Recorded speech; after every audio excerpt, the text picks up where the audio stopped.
We go over what to expect before surgery, what to expect after surgery, what to expect in terms of healing, in terms of comfort, and then when you're expected to see your final results. So our first procedure that we're going to talk about today is something called an upper blepharoplasty. You've probably seen this on social media. They otherwise call it an upper bleph.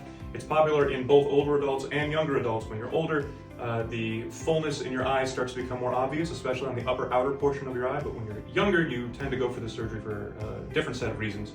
One, it's more difficult to apply makeup if you have this bulge of tissue around the upper outer portion of your eye. You can also do certain things with your makeup when that portion is flat compared to when it has that bulge.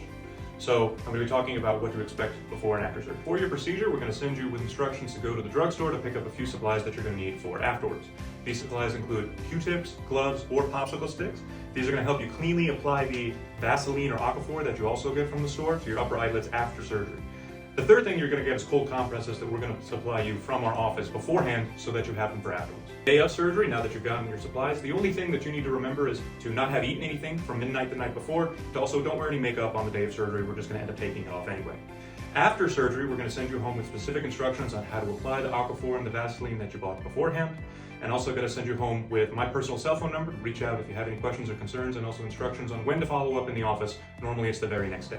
Moving forward, what to expect in terms of recovery. This is a fairly superficial surgery. All we're doing is essentially excising a small strip of skin, so the recovery is not that involved.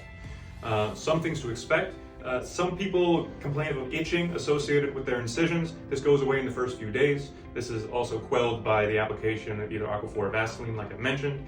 The wound is almost completely healed by the time I see you in the office at 1 week. Depending on whether I use absorbable or non-absorbable sutures, I might need to take out some sutures at your 1 week appointment.